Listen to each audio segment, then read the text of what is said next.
All right, you guys, welcome back to the vlog. I'm super excited about today's episode.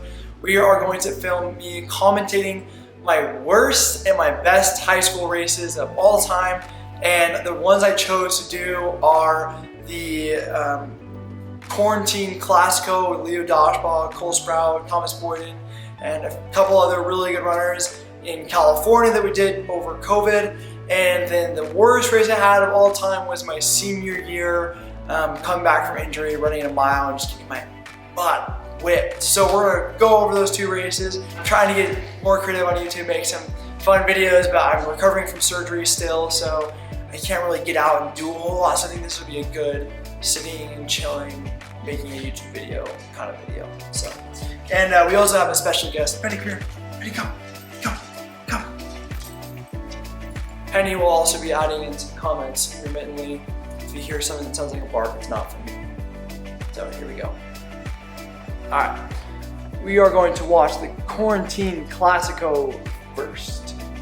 Now, this race I was so excited for. I think that I had been dealing with some health issues early in the season, and I think I was dealing with some IT band. I think I was coming off IT band surgery. I can't exactly remember, but I wasn't really fully fit for a long time. And this was in June was when this race was. So I had a while to kind of get into shape and get back after some injuries and health problems. So I don't think I was 100% for this race, but I was finally at like 90%, which is pretty good considering I'd just been wrecked for like forever before this race. So I was super excited about it.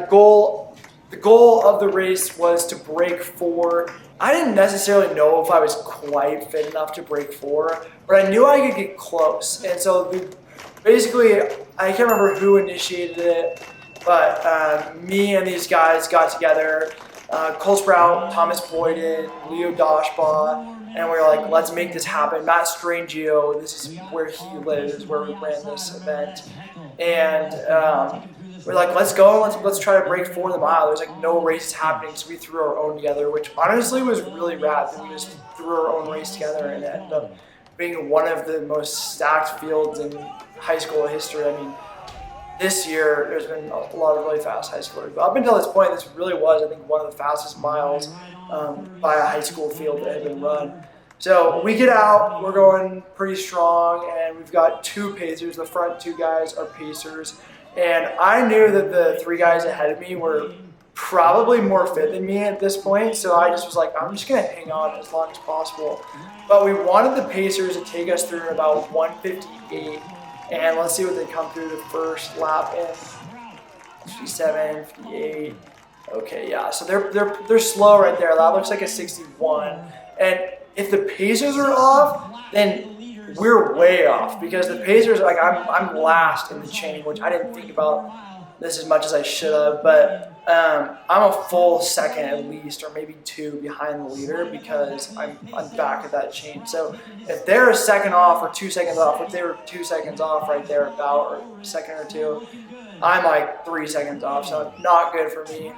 And we're just here. I don't think any of us realize we're way off. Like, okay, we're a little off, let's try to speed it up. But we're still just trusting our pacers. And Thomas is looking really strong there at the front. Cole's looking pretty good. I think at this point I still felt really good. I just was so excited to be out there with these guys. It's just been a long time since I raced, so I just was happy. It was a really cool race environment. There was a bunch of people in the stands, even though we like made the location a secret. We tried.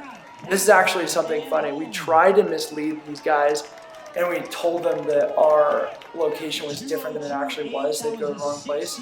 But, I'm gonna go back right there. Okay, yeah. Okay, so here we're coming on 800 meters. Again, we wanted to be about like 157, 158. And the pacers come through at 203, which means I didn't come through until 205. And we're trying to go sub 4. And look, like, I'm not that good of a sprinter. Like, all of us are true distance guys. Like, none of us are mid-distance runners, except for maybe Leo. So it's really difficult to break 4 when you're coming through at 203, 204, 205. So I think at that point, all of us knew we were kind of in trouble, and we start moving forward. And this part is brutal because I make a huge surge. I know I'm too far behind, and then the pacer drops off, but drops in front of me and cuts me off. Like I had all this momentum, like it's the third lap, like you're tired. And I make a move, I have all this momentum, and then the pacer comes back and lets everybody by, but then pins me. So I like can't get by him. And then as like I try to speed up, he speeds up with me, and I'm like, dude, and then he starts pushing me inward. So I'm like, the pacer usually runs with you and then drops off, but he's like putting me in a really difficult circumstance.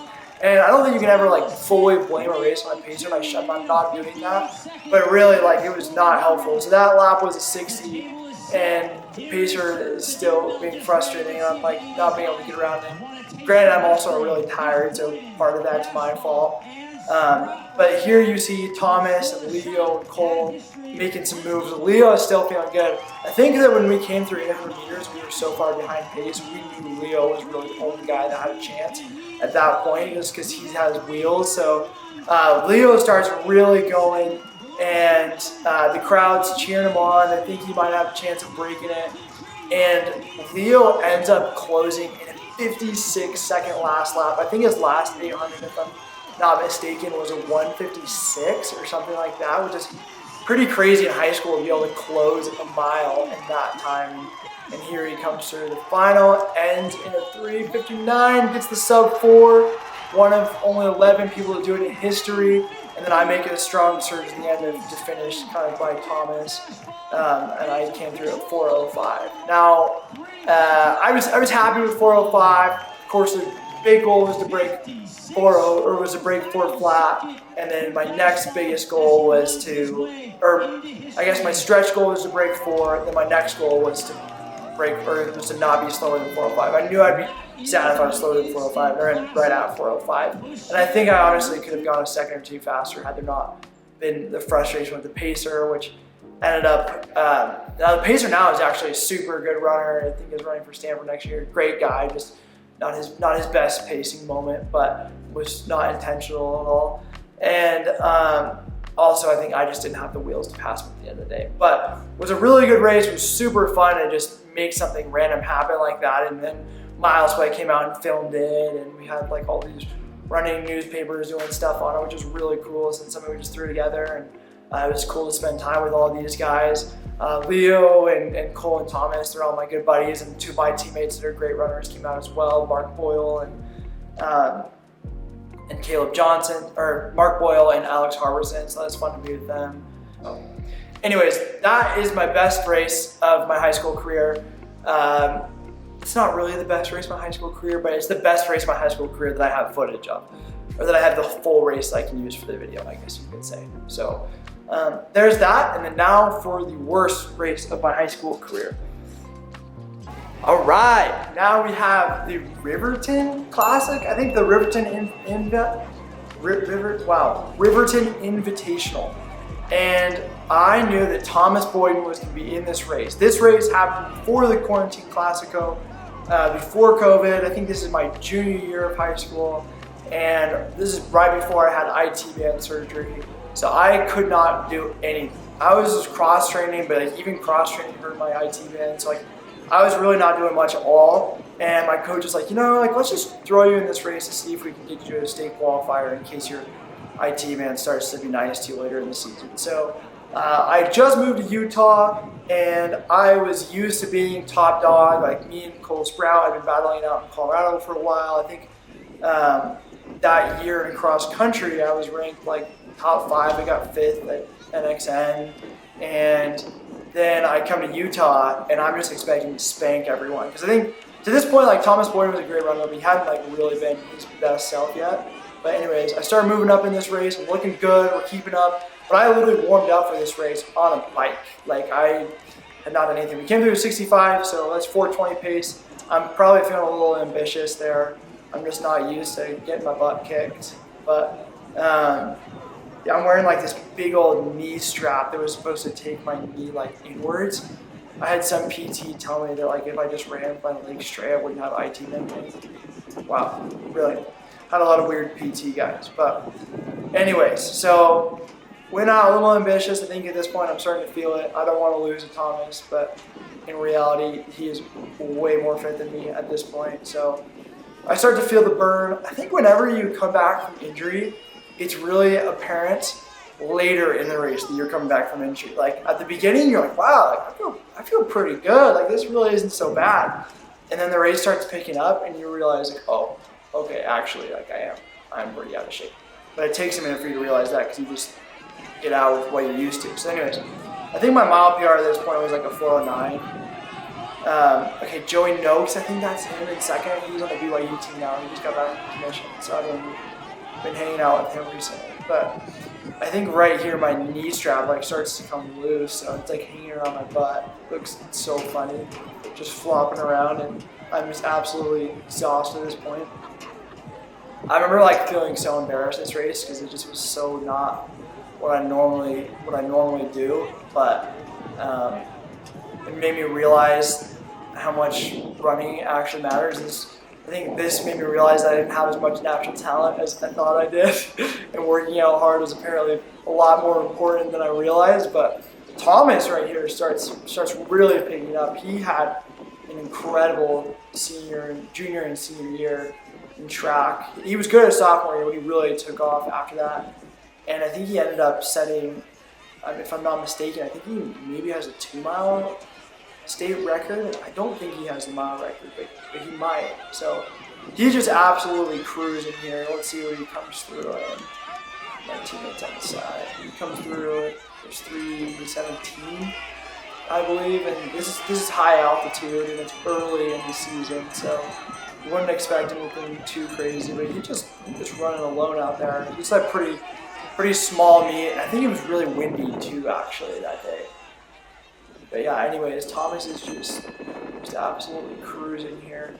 I always wonder, looking back at these races, like how different it would be if we had super shoes. Like people are running so fast in high school and college track. I wonder how much of a difference the new Nike shoes make. And you should put in the comments what you think, how much of a difference that makes, whether it's 1 second or 5 seconds or whatever you think. I personally think it's a minimal difference, but small amount in reality makes a big difference when you're just trying to take off a little bit of time. I would guess a mile it maybe takes off like a second or two. No science backing that. That's just what I would guess. So, anyways, I want to hear your opinions, and just looking at how times have dropped, it'd be hard to think the shoes aren't having any effect at all. But anyways, Thomas comes through 4:24. That looks like, I think that converts to CLO. It looks like a 4:19. In that year, he ended up running a sub 4:10. So this is not his fastest race, but still really fast. And I came through at 4:34, which honestly I was really disappointed in. But looking back on it, like off of no training, 4:34 is like pretty solid. So and 4:34 at high altitude. So I shouldn't have been disappointed. I think it used to be big realization. Whenever you get really out of shape, it's like hard to imagine that you could ever run faster. You know, like you just feel like you're like redlining, and then you're running a 4:34, and I'm like, no, like I used to go 20 seconds faster than that.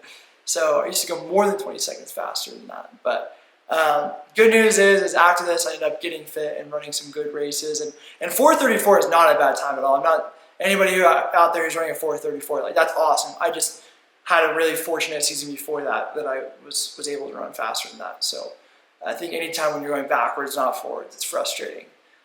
Anyways, that is my best and worst races of high school and me doing a little commentating. Let me know what you think in the comments if you want me to do this again for my college races or my middle school races. I've got some fun middle school races I could probably show you guys. But if you like me commentating them, let me know in the comments and I'll do it for more races and make sure to have more of my own race footage so I can do some more of the college ones as well. But thanks so much for watching, and I'll catch you guys all in the next video.